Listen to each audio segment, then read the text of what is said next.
الحمد لله رب العالمين والصلاة والسلام على رسوله الكريم أما بعد فأعوذ بالله من الشيطان الرجيم بسم الله الرحمن الرحيم النار يعرضون عليها غدوا وعشيا وَيَوْمَ تَقُومُ السَّاعَةُ وَادْخِلُوا آلَ فِرْعَوْنَ أَشَدَّ الْعَذَابِ صدق اللہ العظیم۔ عزیزان گرامی قدر، السلام علیکم ورحمۃ اللہ وبرکاتہ۔ آیت کریمہ کا ترجمہ یوں ہے کہ فرعونی صبح و شام آگ پر پیش کیے جاتے ہیں، اور جس دن قیامت قائم ہوگی آل فرعون اس سے بھی سخت عذاب میں داخل کیے جائیں گے۔ اللہ کا قول سچا ہے جو بڑی ہی عظمت والا ہے۔ عزیزان گرامی قدر، اس آیت کے حوالے سے یا دوسری بہت ساری ایسی آیات ہیں، ان سے یہ بات ثابت ہوتی ہے کہ انسانی جسم بے شک فنا ہو جائے، لیکن انسان کی روح کو موت نہیں ہے، کیونکہ یہ اللہ تعالیٰ کی صفت ہے، امر ربی ہے۔ وَيَسْأَلُونَكَ عَنِ الرُّوحِ، اے مصطفیٰ یہ آپ سے روح کے متعلق سوال کرتے ہیں۔ قُلِ الرُّوحُ مِنْ أَمْرِ رَبِّي، فرما دیجئے کہ میرے رب کا یہ امر ہے۔ تو یہ امر صفت الہی ہے، اس لیے اللہ تعالیٰ کی کسی بھی صفت کو فنا نہیں ہے، وہ باقی ہے، باقی سب فنا ہے۔ تو جسم بھی اسی کی تخلیق ہے، لیکن اس کو کن سے، حالانکہ اس کو تخلیق کیا گیا ہے سوائے حضرت آدم علیہ السلام کو، جنہیں اپنے دست قدرت سے تخلیق کیا گیا تھا۔ بہرحال واپس آتے ہیں کہ انسان کی روح نہیں مرتی، اور جہاں یہ کہیں بات کی گئی ہے جو مشرکوں کے بارے میں بات کی گئی ہے، جو صنم پرست ہیں، بت پرست ہیں، اور وہ بتوں سے یہ امید رکھتے ہیں کہ وہ انہیں خدا کا مقرب بنا دیں گے، جیسا کہ پچھلی درسوں میں ہم نے بات کی تھی۔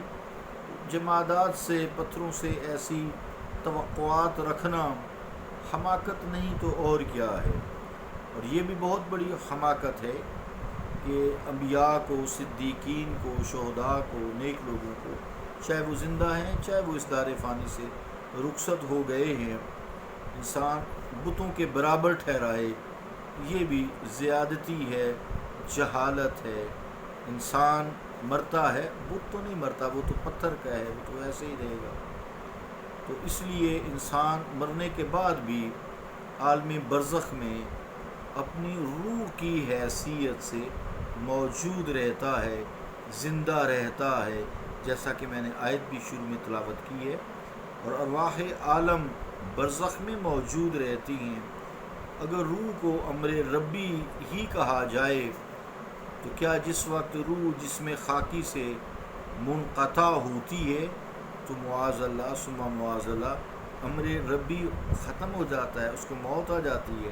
یہ تو پھر عقیدہ توحید والے بھی خیال کریں، یہ جن کو وہ مردہ کہتے ہیں، جی اب وہ مٹی میں مل گئے ہیں، اب مردہ ہیں، اب نہیں ہیں، جسم کے حوالے سے تو چلو ٹھیک ہے، لیکن پھر بھی انبیاء کے جسم کو مٹی نہیں کھاتی، خاک پر، مٹی پر حرام ہے کہ وہ انبیاء کے جسموں کو کھائے، شہداء کے جسموں کو کھائے۔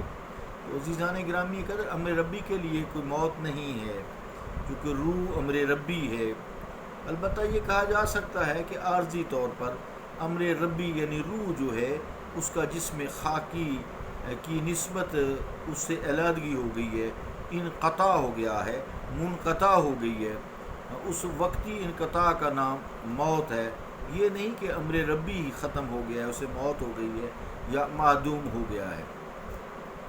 تو جب یہ بات ثابت ہو گئی کہ اجسام سے رابطہ ختم ہو جانے کے بعد ارواح جہاں کہیں بھی ہوتی ہیں انہیں علم و شعور کی قوت بھی ہوتی ہے، اسی طرح ان میں بدستور موجود ہوتی ہے اور کار فرما رہتی ہے، جیسا کہ شروع میں ہم نے ارواح کی بحث میں یہ بات کی تھی۔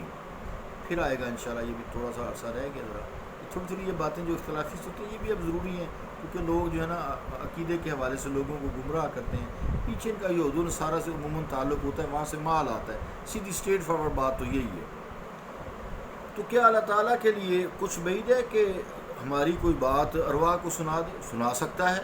اللہ ہے، ان اللہ علی کل شیء قدیر ہے وہ، یا ہماری کسی آواز اور دعا کا انہیں علم دے دے ارواح کو، اور اس طرح کچھ ارواح طیبہ کو بذریعہ اطلاع ایزدی یہ علم ہو جائے کہ فلاں آدمی ہماری بارگاہ خداوندی میں عرض پرداز ہونے کی گزارش کر رہا ہے۔ یہ ایسی بات نہیں، اللہ ہر چیز پر قادر ہے۔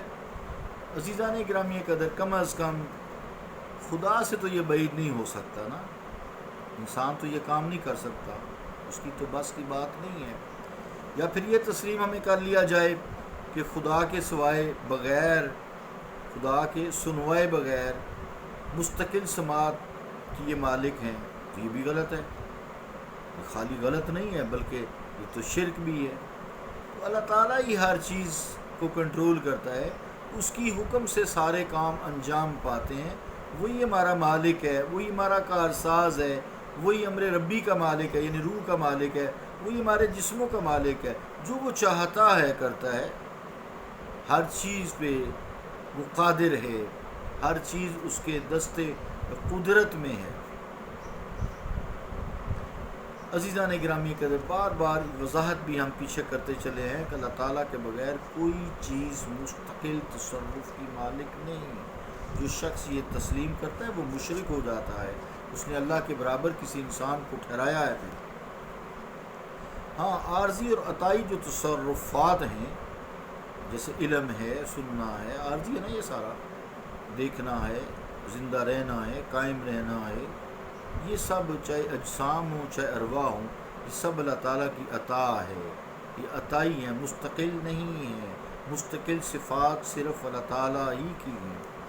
بہرحال جو کم فہم ہوتے ہیں، حاسدین ہوتے ہیں، اولیاء اعظام کی خدمت میں جو اصول ہمارے لیے اصول دعا و برکات ہیں، اگر وہاں کوئی شخص حاضری دیتا ہے تو اس کو بتوں والی آیات کے ساتھ مفہوم بیان کر کے لوگوں کو گمراہ کرتے ہیں اور بڑی بے دردی سے شرک کے فتوے جاری کر دیتے ہیں۔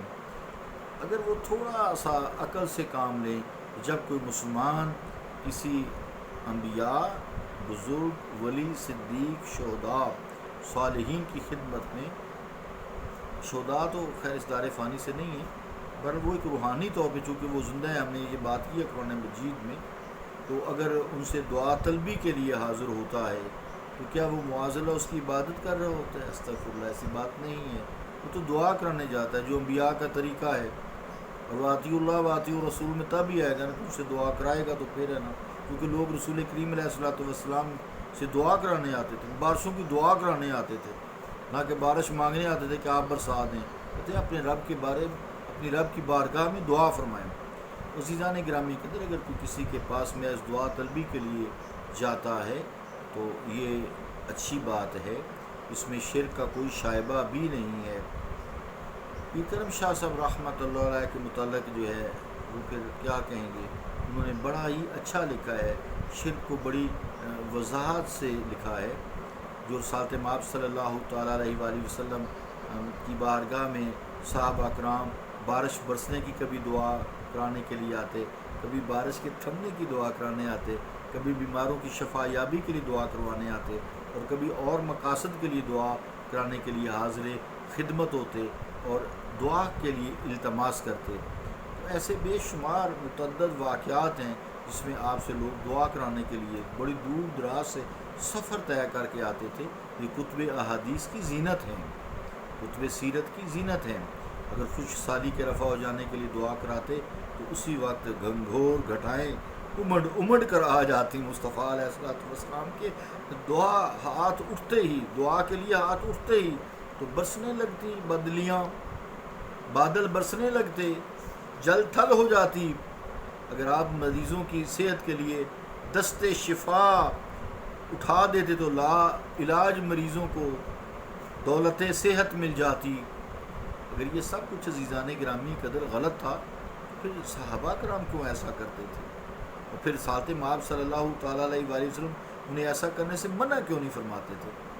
یہ لوگ سوچیں، صحابہ پر تو شرک کا فتویٰ نہیں لگا سکتے نا، پتہ ہے امت اڑا کے رکھ دے گی، اس لیے کہ مفتیان دین کو توہین صحابہ کے سلسلے میں پھر تعزیرات پاکستان میں جو شامل سزا ہے اس کا بھی علم ہے، گردن زنی ہے۔